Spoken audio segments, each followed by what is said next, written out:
LEGO Star Wars has been quite infamous for its short yet albeit depth history of weird and uncanny topics, rumors, and other strange things that have been floating around the community for a long period of time. From unreleased and scrapped models, to whispers that LEGO Star Wars was originally slated to begin production all the way back in 1996. Now, today we will indulge in LEGO's odd history with their licensed LEGO Star Wars theme. This iceberg comes to us from Reddit user Alakazamo3, so if you guys want to see more of that thread, I'll provide the link down below. Now, if you aren't familiar with the way icebergs work, the tip of the iceberg is essentially things that the average person, in this case a LEGO Star Wars fan, would know. And the deeper down the iceberg we go, the more niche and odd the topics become. Now, with all that out of the way, let's hop into Tier 1, the tip of the iceberg.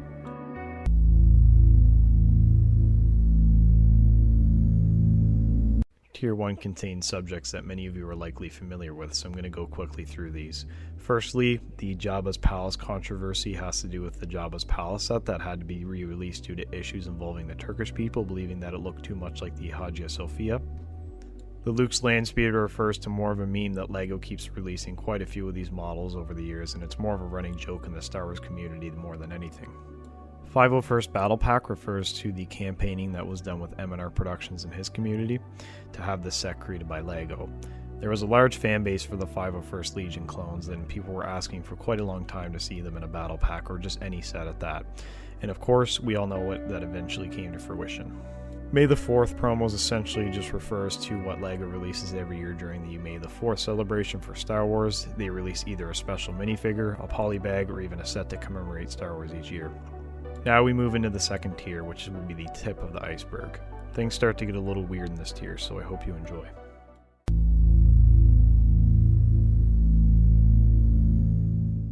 Starting off Tier 2, we have Jedi Bob, which just simply refers to Jedi Bob minifigure that was released in the original Republic gunship all the way back in 2002. He's a bit of a cult classic in the community as he wasn't really given his name officially, but rather by the fans. And he isn't based on any particular character from Attack of the Clones either. He's quite valuable now as well, and if you want to get him brand new, you'll be paying upwards of $150. Next we have the cancelled sets, which simply refers to the fact that LEGO has a vast history of cancelling and re-releasing LEGO Star Wars sets. If you guys want to see more depth into that series of unreleased and cancelled sets, make sure to click the link below as I will link my video on cancelled LEGO Star Wars sets, so make sure to check it out. The Black VIP card is a promotional item that was given to fans who bought the UCS Falcon back in 2017, and was said to open doors to many different deals, exclusive offers, and promotions for the 2017 wave moving forward. This of course ended up being extremely disappointed as fans were left empty-handed with just a VIP card, which is extremely rare now and can be sold for a very high amount. Finch Dallo simply refers to a minifigure change that happened with the Resistance Bomber back in 2017 when The Last Jedi premiered. They originally had put a random Resistance pilot in place of the correct name figure from the movie, which would later be changed of course to Finch Dallo almost a year later after the set was released. This minifigure now goes upwards of $700 to $800 because of his rarity, and you're going to have to pay a down payment on a house for him. Yavin 4 correlates back to the original Star Wars visual dictionary, showing that a Yavin 4 base model was in the works to be released back in the late 2000s as a playset, and of course we know that never came to fruition, but however now we have the new set, which looks fantastic. 10121 Cloud City has to do with the fact that this set has risen significantly in prices over the last few years, specifically for its minifigure selection, and the highlight being Cloud City Boba Fett that had printed legs and printed arms for the first time in LEGO. It's an incredibly valuable set now, and if you want to get one brand new, expect to pay a down payment on a house for it. That's the most interesting topics I could really find for Tier 2. Let's hop into Tier 3 now, the middle of the iceberg.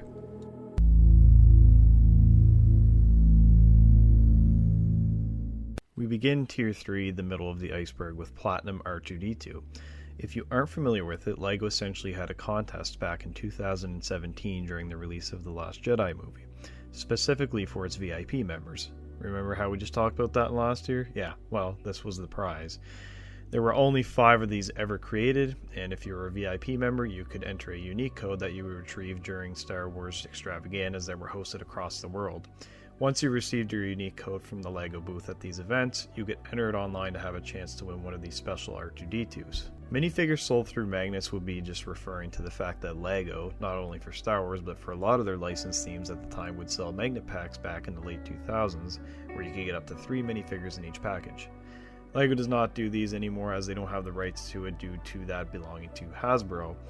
So this is a way for them to be able to sell minifigures separately without them technically being minifigures, of course, because they were magnets. Life-size X-Wing was an actual project that was done by more than 30 different LEGO master builders and was created using actual LEGO bricks. The X-Wing used over 5 million different pieces to complete the build, and the build was reported to take around 1,700 hours to fully complete, and has the honor of being the largest LEGO creation to date. It currently resides in New York City, where it stands on display for people to visit and take pictures with in Times Square. Light Up Lightsabers simply refers back to 2005 when LEGO released 5 different light up minifigures, being Obi-Wan, Anakin, Darth Vader, Luminara Unduli, and Mace Windu. Each minifigure had a lightsaber that was attached to their hand, and if you press down on their heads, it would light up the lightsaber. LEGO needs to bring these ones back, I think. 1999 battle droids are still in sets correlates to the fact that LEGO to this day has not created a new model for the B-1 battle droids originally featured in the Phantom Menace. They have been using the exact same models ever since the first year back in 1999. Perhaps we'll get a new model soon, but it seems unlikely as there's nothing wrong with the current model in my opinion. 20th anniversary sets are worth a lot is pretty self-explanatory. It literally just refers to the fact that the 20th anniversary sets that LEGO released back in 2019 are now very expensive compared to when they were first released.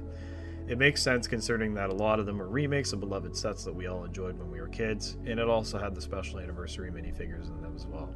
Mace Windu Catapult was actually a feature from the Palpatine's Arrest set back in 2012 that had a feature where you could literally catapult Mace Windu out of the window just like in the movie, where Palp shocks him and flies him out of the office room.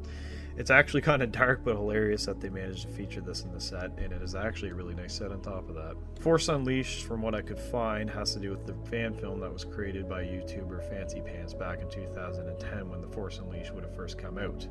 It's a really good stop motion LEGO creation, and if you guys haven't seen it already, make sure to check it out.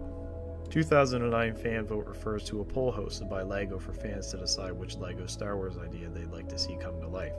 The options were as follows: Slave One with a landing platform, Mon Calamari cruiser set, and finally Palpatine's Arrest, which we all know ended up coming to fruition and becoming an actual set. Black Hair Kanan Jarrus was a version of the minifigure that had black hair and only came in the original Go set during the first while of its cycle. Months later, it was changed to have brown hair to be more accurate to the character in the Rebels show. That wraps up the middle tier of the Iceberg. We're going to move on to the lower part of the Iceberg.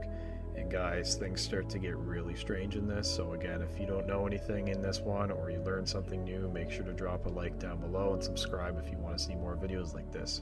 Now let's get into the next tier of the iceberg.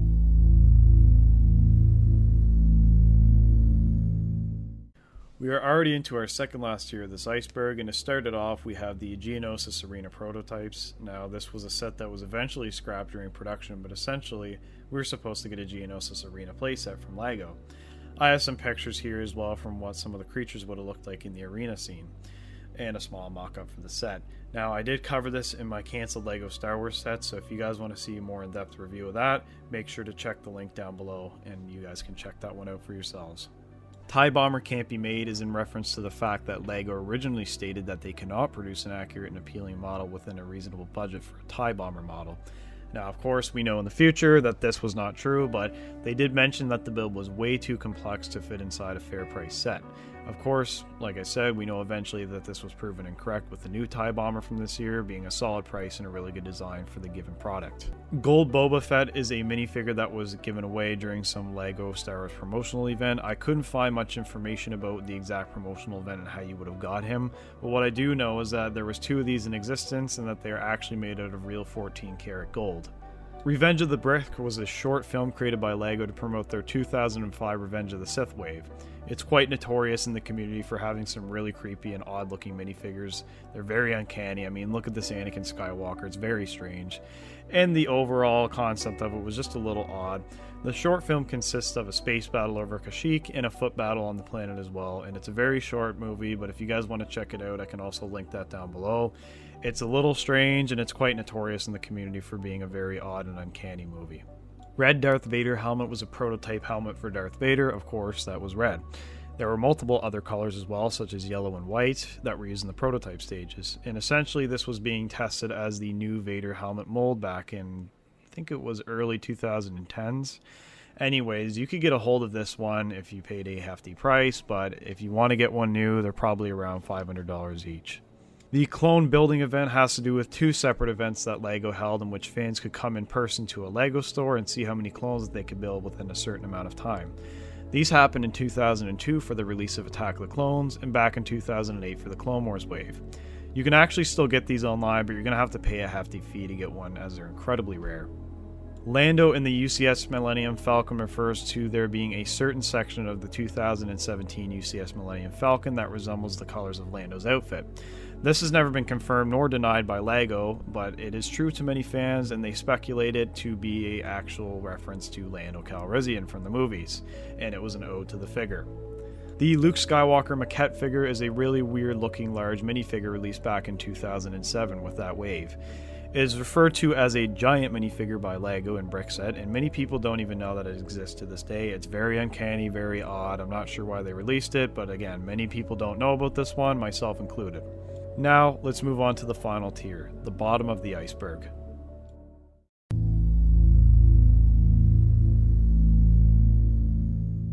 We begin our final tier, which is actually the shortest tier in the bottom of the iceberg, and this is an odd one.